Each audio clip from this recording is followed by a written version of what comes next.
lot of my learning has happened from having discussions with others, meeting many other people, mostly players. But I had a neighbor who, back in 2001, I think, 2001 too, he worked for the Air Force, and he coached for the Air Force World Cup team. They had, never knew it existed, but he was the coach of the Air Force when they played in their own military World Cup. They had one of those. I had no idea. And he's very knowledgeable about the game, but he's traveled the world and has met with many people. And one person he met with was one of the coaches who coached Pele, and they would talk about how he would trap the ball and cut the ball with his ankle. It was very interesting to have him discuss that with me, because when showing me, and then I tried to attempt how to cut the ball with my ankle and all that stuff and trap the ball with my ankle, it was just so foreign to me, and it was just different, and it didn't feel right. But over time, it felt right. But the way he explained it was, back when Pele played, he would be kicked so many times, and he had to protect the ball in such a way that he had to use his ankle to cut the ball. He would use his ankle to trap the ball, because people would always kick him. And back when they played, you kicked the living daylights out of players, and he got kicked a lot because he would always have the ball. So watching Pele play, and I encourage you, go watch Pele play when he's in those tough matches getting whacked. Watch how he cuts the ball. He cuts it with his ankle, the biggest surface of his foot. So when people try to take the ball, they're kicking his leg versus the ball. So he would do it that way. And I'm like, oh my gosh, I never thought of it that way. And then he showed me how to pass the ball differently, which was with my ankle. And that's why I teach how to pass, simple passing and receiving with your ankle. Because when you use that, the force of it just pops off your foot. And it's such a different technique versus the way we were taught through all the licensing courses and all that about biting the apple and driving your knee up in the air, which is so dumb and ignorant. Don't teach that. You got to keep your feet on the ground. That's another story. But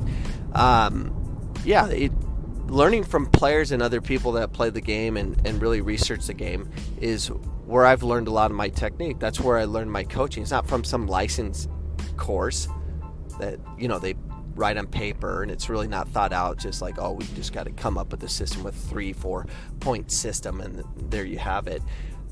You learn from others.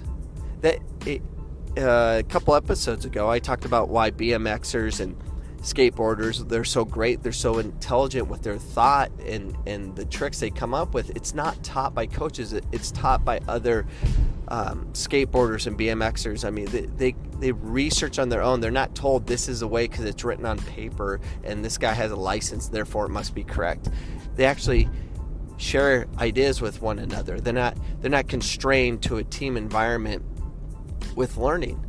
I posted on my Facebook page this I think it was Champions League, or not Champions League, but in the what league? Oh, the Chinese league.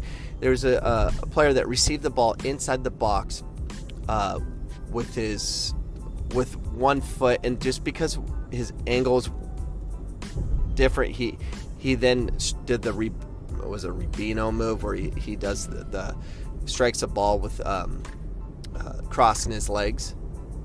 And it was so cool looking, but it was so effective. But he would have never done it if he wasn't allowed to kind of develop that technique. In this country, you get made fun of. That's circus soccer. You're just a circus. That'll never work in a real game. How many times have we heard that? And the question is, and I get you want simplistic soccer, but when you're young, when should you be allowed to make mistakes and try those things? That's always been the question. You should be able to have the freedom of play all the time. You never know what players will develop into. You shouldn't constrain them. Imagine if skateboarders and bikers for the X Games, if they started having coaches and they had coaches tell them exactly how to do things. X Games would never exist because the creativity would be gone. So anyways, this is a late start of my day, and I apologize, but at least I got my podcast out and my thoughts. And I'm running late to work because I had a tough day today. But I hope you guys have a wonderful day. It's also the sellout week. This Saturday, Phoenix College playing Yavapai for our annual sellout game. So if you cannot make it to the game, you can watch it on Facebook Live. And it's also a dollar game / donation game. We're raising money for Jonathan and his fight against leukemia and bone cancer. So hopefully you can be there. If you can't be there, be on Facebook Live. And that's it. Hopefully I'll see you guys or have you on Facebook Live on Saturday. We'll see you later. Goodbye. The podcast you just heard was made using Anchor. Ever thought about making your own podcast? Anchor makes it really easy for anyone to get started. It's a one-stop shop for recording, hosting, and distributing podcasts. Best of all, it's 100% free. Sign up now at anchor.fm/new. That's anchor.fm/new to get started.